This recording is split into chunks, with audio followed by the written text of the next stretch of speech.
Okay, up next we have a fireside chat with Phil Libin, the CEO of Evernote.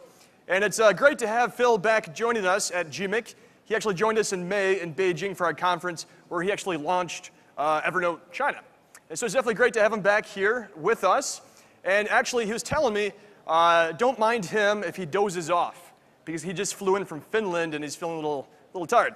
But I think we have some great questions from Thomas Lowell, the founder and managing editor of Ping West and Ping East, an online tech media that focuses on the Silicon Valley-China connection.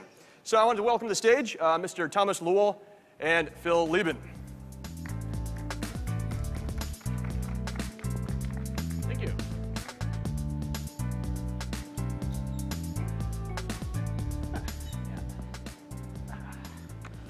So good afternoon, everyone. Hello. So before we start, let's have a quick survey among our audiences. So how many of you guys once used Evernote? Just raise up your hand. Wow, that's cool. So how many of you guys had used Evernote last week? Cool. How many of you frequently use Evernote on multiple devices? 50%, right? Okay. Well, it seems the penetration in this room will be about 80%. If they can represent the people of all over the world, ideally you would have 4.8 billion users, right? Ideally, although I got to say, so I just got back. I just got back from Europe. I was just in Finland, and it's actually pretty encouraging when I go to places like in Europe where we're actually not that well known. It makes me feel really good. It's a good feeling when you ask the same question in Finland and it's only 10% of the people raise your hand, because it shows that there's still big pockets of the world where we can grow. It would be, I would be very, very nervous if everywhere I went it was like this, it was 80%. Yeah, that's interesting. Yeah. So, and we know in your goal, one of your goals is to achieve 1 billion users in the world and to impact 1 billion users, right? Yes. So now you have 40 million users, right? Yeah, maybe 41, 42, something 41, like that. 42. Yeah. So that means you just complete your goal by 4%. About 4%, but which is actually lines up, because the other goal we have is to build a 100-year startup. Yeah. And we started counting from when we launched Evernote, which was about 4 years ago. 4 years, 4%. Yeah, so about 4%. So next year will be 50 million users. Yeah, probably a bit more, but yeah. Okay, yeah, that's quite really so we have a progress bar. Yeah. It says, building 100-year company, and it's at 4% right now. But the faster, the better, I think. Yeah, okay. So we will just have some quick recap on your latest updates, on Evernote's latest updates during the past couple of weeks, a couple of months. So, just on late of August at the Evernote Trunk Conference, you said you will launch the Evernote for Business. So how's it going now? It's great. We said we'd launch it in December. So we're launching Evernote Business in December, just a few weeks left. And we're really optimistic. We've had more than 5,000 companies sign up for the early testing. Companies? Yeah. Yep, so far. And it's basically, we build it for us. Everything at Evernote we really build for ourselves. Yeah. And Evernote Business is no exception. Yeah, you would have users firstly. Yeah, we want to use it ourselves. We want it to be a great experience for us. Cool. And we're kind of the torture test, because every Evernote employee already has a personal Evernote account, so we needed to make sure it works really great in that environment. And we're very happy with it. So we think it'll be a great experience for small and medium companies that kind of look like Evernote. Yeah, small and medium companies. Okay, so just something really raises my curiosity is about you frequently repeated your Evernote's mission is to be people's extended brains that help people to memorize everything in your daily lives. Yeah. So when you just switch to the enterprise-based services, so what's the mission of your Evernote for Business? I truly believe you would just update something on your mission, right? Well, it's really the same thing. So we really see Evernote as making you smarter. Our goal is we want you to use Evernote forever. We want you to use it for your whole life, and we want it to make you smarter. We want it to be an augmented intelligence for every important facet of your life. And for most of our users, work is a very important facet. So Evernote Business is really to let you use Evernote at work and have a great experience. But still serve the individuals. Yeah, our mission is always to stand with the end users. Yeah, okay. We think that, we think great products have a point of view. We think that great products tend not to be neutral. They have a very strong point of view, and it's a point of view that's really reflected. It's a direct reflection of the company and the culture that makes it. And our point of view is, since we build things for us, we stand with the end users. So we focus on the end user experience much more than we do on the experience for administrators, IT companies, enterprises. It's still end user software. It's still end user software. Right, even though you're using it at work. You serve the end users just like you and me, just kind of things. Yeah. Okay, but still something different between the individual users and the enterprise users. It's about collaboration. Since the enterprises and employees require collaboration mostly. Right. So, just that probably, you always say that Evernote is some sort of the anti-social product. So it will be the opposition of your anti-social philosophy sometimes, but it's a very, very significant change, I think. Yeah, we used to joke around when we got started that Evernote wasn't social. In fact, we were anti-social. Yeah. We would say, Evernote doesn't care about your friends. Yeah. It just cares about you. And this is an evolution of that. Evernote is still about getting something accomplished. So it's not social, and it's not becoming social in the sense that Evernote's not an expression platform. It's not where you go to talk about what you like and what you don't like and to express your views and opinions. It's not about that. There's plenty of great products to express yourself and to connect with your friends. Evernote's about accomplishing something. And many times, getting something done, getting something accomplished is solitary work, like you're just doing it yourself. But sometimes you work with a small number of people. You collaborate with your best friends or your coworkers. And so Evernote is moving to be great at individual and small team accomplishment. And Evernote Business is definitely a big part of that. So it's meant to be either one person or a small group of people getting something done. It's not meant for large groups of people, because large groups of people usually don't get much done. But small groups of people do. So that's what we focus on. You have to get things accomplished. Exactly. Okay, I know that. So just about the, were you just by leveraging Evernote business version to drive your revenue rapidly? I know you're quite satisfied with your current financial balance, so how's your prediction on this kind of the revenue things? Well, I wouldn't say that I'm satisfied, with anything. I think being satisfied is kind of a dangerous state of mind for an entrepreneur. I think I'm always not entirely happy with any given state of the business. I always want it to be better. But we do have a very comfortable business model, a very comfortable revenue model, and it's all about steady accumulation of value. And that's really what Evernote is always about. Even our user growth, like we don't try to grow very quickly. We don't use any of the methods that most companies use to add millions of users quickly. We never do any paid user acquisition. We don't do incented downloads. Like we don't do any of the things that companies do just to get many people with it. We would much rather have slower growth, but of much higher quality users that then translate into revenue. And so Evernote Business is really just an extension of that. We do expect it to contribute more to revenue. In the first couple of years, it won't contribute that much, maybe 10, 20%. I think maybe eventually Evernote Business could be 50% of our revenue or something, but that won't be for 5 or 6 years. What we really care more about is not the revenue, it's really we want to provide a great lifetime experience when you're at work and when you're not at work. And Evernote Business is there to give you a great Evernote experience when you're working. And when you're working, and that's cool.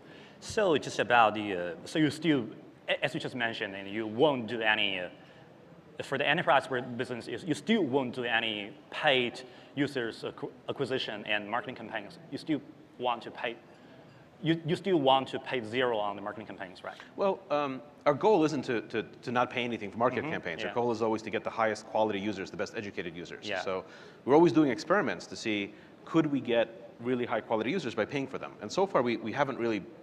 So whenever we pay for users, we wind up getting a lot of users, but they tend to be low quality. But we're not philosophically opposed to it. If we can come up with a good way that we can pay for users and they're high quality, then of course we pay for them. We have the money to do it, so it's not like a philosophical or religious objection that says you can't pay for users. It's really just a focus on quality. But Evernote Business, our whole sales strategy is just, it's using existing Evernote champions. So 75% of our current users today already use Evernote at work. For work, yeah. And so we just want all of those people to stand up and say, I already use Evernote at work, I'd like to make it official. And so all of the sales for the first few years is just going to be all of the big Evernote supporters that already exist in companies, bringing it officially into their companies. Yeah, since you have a very qualified user base for Evernote business. Exactly. Okay. Just about how do you think about Box.net? Now it is Box.com. It's not, yeah. How do you think of Box.com and Google Docs, these kind of things, particularly on Box.com? You know, just Aaron Levy, a couple of weeks ago in San Francisco, he launched the box for the online file sharing, memorizing, and socializing features. So how do you think about that? It seems, and all of you are just entering the same market and doing the same things. You don't say you never care about competitors. Don't say that. Well, it's not that we don't care. It's just that we don't spend time thinking about competitors. We do spend a lot of time thinking about partners. So when we look at our best partners, the companies that we do the most stuff with, that bring us the most users, it's Apple, Google, Microsoft, Amazon, Facebook. All of these companies have something that is partially competitive with Evernote, but they're also companies that we can just do great things with together. And the same is true with Dropbox, with Box, with others. So we're nerds, we're enthusiasts. We love to see good quality software. I want anyone who's making good quality stuff to succeed. And I'm always happy to talk to Aaron or to Drew or to anyone else to see things that we can build together that's much better, that's much greater than what we could do separately. Having said that, it's entirely possible that the companies in the future wind up going in a competitive path, and then that's good. It just means better software for everyone else. For sure, good. So we would just talk about some more other kind of the products. So Evernote is not a single product itself. You have the Evernote food for memorizing your food. You have the Hello to memorize your social contacts, and have the sort of like the Clear, and these kind of things. A Peak to manage to train your memory, these kind of things. So it's sort of like it is a connective network. It's a connective network of Evernote's product portfolio. Right. Yeah. So I just wanted to know, and why you or what can I say is how you decided to do. Just first question about do those kind of the extended products achieve the same successes as the Evernote itself? Yeah. Well, we really do see Evernote as one product. We really see it as the Evernote is the service. That's what you have an account with. That's really the product. Yeah. And Evernote is the thing that we see as your external brain, your augmented intelligence. So the goal of all of Evernote is to make you smarter and more productive and more efficient in every aspect of your life. And then there's different apps that are sections of that. But then there's just different apps because if we were to put every single feature into one app, it would be too complicated. It would be too big. It would have a very generic UI. Yeah. So there's things that we want to do for particular information-rich areas of your life that we think are better served by having a separate app. Yeah. So when you're remembering food, for example, we can do a much more beautiful, much simpler experience with Evernote Food. Than we could if we were just using it, just take a picture and just store it like a file anywhere else. So we still see it as the same product. We think it's all Evernote. It's Evernote as a way to be your augmented intelligence. But there's different parts of it in different apps to give you the most beautiful experience. And we have major new versions of all that stuff coming out. By the end of this year, we'll have new versions of all of the Evernote clients, of Food, of Hello, of just about everything else. So we're making big investments in all of them, and we see them being really successful. But then we have this broader range of API partner products. Through the Evernote trunk. So we have more than 17,000 third-party developers now.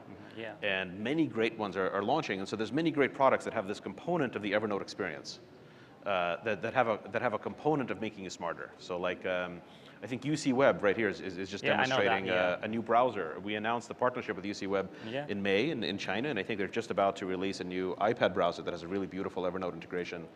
The winner of our DevCup competition a couple of months ago was a company called Everclip from Hong Kong. They built this really beautiful iPhone app. I just saw the product, So all of these, 17,000 of these developers creating hundreds of really high quality products that we also see as part of the Evernote promise of making you smarter. Yeah, well, we'll talk later about Evernote's ecosystem. It's fairly interesting. But still one more question to follow is about let's talk about the very, very tricky case. It's Sketch. Sketch is your product, and you just acquired Sketch last August, right? Yeah.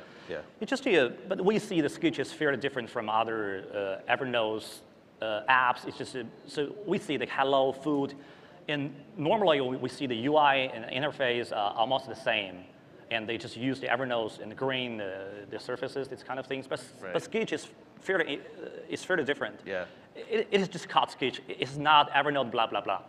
It's just a Sketch, and it is. The logo is different. It's very different. It's a pink. It is a pink heart, right? Pink heart, yeah. So how do you just make the Sketch so fairly different between from the other rest of the rest parts of your apps? So why is that? Yeah. Well, Sketch is just a really strong brand. Yeah. I mean, I think it was a great brand when we bought it. People really love it. We really extended it. When we bought Sketch, it was two people. It was just two guys working on it. They only had a Mac client and. Maybe 100,000 users, and now there's over 10 million Sketch users in the past year. Yeah, that's on just about every platform. In fact, we're just about to release it on almost every platform, and we have maybe 30 people working on the product now. And Sketch is really meant to be our communication brand. So one way to think about it is if Evernote has kind of been an introverted brand. It's really kind of for you. Sketch really is our extroverted brand. It's how you communicate. Extroverted brand, yeah. Yeah, and so Sketch is about. The goal of Sketch is to fix, the past 20 years of passive-aggressive communication, of people sending PowerPoint presentations to each other and long passive-aggressive emails. Like, Sketch is a really direct way to just point at something and say, I like this, I don't like that, please change this way. It's a way to point on things in the real world and on the internet. Yeah. But it's very much part of the core Evernote mission to make you smarter. Just like when we started out with Evernote, it was memory. We said, well, we're going to improve your memory. Well, then we started thinking, well, what other parts of my brain do I need help with to be smarter? And communication was a big one. Yeah. I need help communicating better. And so Sketch was our attempt to make a really, really simple, really elegant, direct visual communication as part of the Evernote family. Yeah, I like this concept. And you said Sketch is your extroverted brand. Yeah. But so many other and we did actually, it is now officially called Evernote Sketch. So we did change it. And we just, the logo we kept. We changed it a little bit, but it's still the pink heart. I really like the pink heart. And we've heard some people complain about it. Sketch became really popular with like construction workers, with blue collar workers, because it's sort of ideal for like physical building things. Like if you're, we're building our new office building, and we use Sketch all the time. Like you take a picture of of something, and you say, put the fence right here, and you can draw on it. So it's really popular with like blue collar construction people, and. I thought, well, maybe they don't like the pink hearts, but yeah, I think they do. I think they just they do that. Maybe they don't admit it, but it is Evernote Sketch now, and so we are trying to bring the brands more consistently together. So it's obviously part of the same family, but we want Sketch to be more extroverted, more fun brand. Okay, yeah. As you just talked, the extroverted brand. So just, a lot of third-party products are also your extroverted brands, right? So I just wanted to know, and how about so were there any boundaries for Evernote to define what kind of the things, what kind of the products that the third parties can do and what they can do? Were there any brand boundaries for that? Apple and Google, they all have that. They all have their own boundaries. Right. But what's your boundaries for that? Well, so Evernote is our fundamental position, our fundamental point of view is we always want to have our interest aligned with the end user. And so we don't want to do anything that lines up against the end user interest. We want direct applications, direct business models, things that make money when users are happy enough to actually, to pay money for them. We don't want to have anything that makes money through, unwanted data mining or analysis or selling your information or advertising or affiliate, traffic. We want to stay entirely away from things that users don't actually want, but sometimes put up with in order for the company to make money, and everything just in the interest of what do users actually want. So that's Evernote's point of view is we always stand with the side of the user, and we try to, as much as possible, we try to enforce and encourage that among all of the third-party applications. So when we pick, of course, anyone is free to write an application using the Evernote API, and we'll approve it unless it actually does something harmful or malicious. But when we exercise editorial control, like which ones do we promote, which ones do we put in the trunk, which ones do we talk about to all of our 42 million users, we really talk about the ones that have the same philosophy of they stand with the user. Yeah, okay, I understand it. So just to talk about the international market. And first is Japan, the other is China. Japan is very interesting. And you have several million users in Japan, right?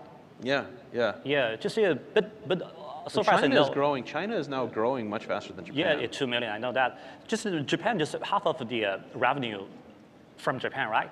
Came from Japan? Half of our, a little less, maybe 35% of our revenue. 35%, yeah. So, do you think that Japan's success is sort of the accidental success that's far beyond your expectation, right? I mean, a lot of Evernote is beyond my expectation, to be honest with you. Whenever you're successful, I think there's always a giant element of luck and good fortune in success. I think anyone who's been successful and says like, no, it was no fortune, it was just hard work, I don't think they know what they're talking about. I think there's always luck, there's always fortune. There's always fortune. And the trick is just, recognizing when you're getting lucky and then working really hard to take advantage of it. And so things took off in Japan really quickly.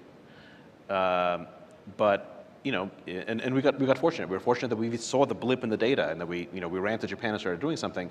But then we hired, we were lucky enough to get the world's best people in Japan to actually, extend our product, to take care of the app, to reach out to bloggers and to marketing. So it was a lot of hard work to do it. But Japan has really caught off. It's doing great. It's about 20% of our users, more than 30% of our revenue. Yeah. And it's really been the model of which we did all of our other international operations. But now we're in China, we're in Korea, we're in Zurich, we're all over the place. And we're seeing really fast growth in all of those areas. Yeah, so how do you make the purpose the success in China? Well, we're in China for the same reason as we're in every other country, which is we're not in China to sell stuff to Chinese people. Yeah. We don't look at the world as markets. We're not there to make a great local product. We're not hiring designers and engineers in China to make a product for the Chinese tastes, just like we don't do it for Japanese tastes or Korean tastes or Swiss tastes. We want to hire the best people in China to make a product so great that everyone in the world falls in love with it. Everyone in the world can Everyone use in the that. world can use the same product, the same great design, but that design needs to be influenced and built in all the top innovation centers of the world. So the people we get in Beijing, our partners and our employees in Beijing, and the ones in Tokyo and Seoul and Zurich and everywhere else. All serve the global products. Right, they're making the global product. And what we really learned, we learned this from Apple, basically. All the advice we got, all the conventional advice we got when we went into Japan, everyone told us, oh, it's very difficult for an American company to see in Japan because Japanese tastes are totally different. And it's just not true. Yeah, it's not true. Everyone loves great products. Yeah. And then when we went to China, all of the conventional wisdom was, no, you have to make a special Chinese version. It has to be totally different.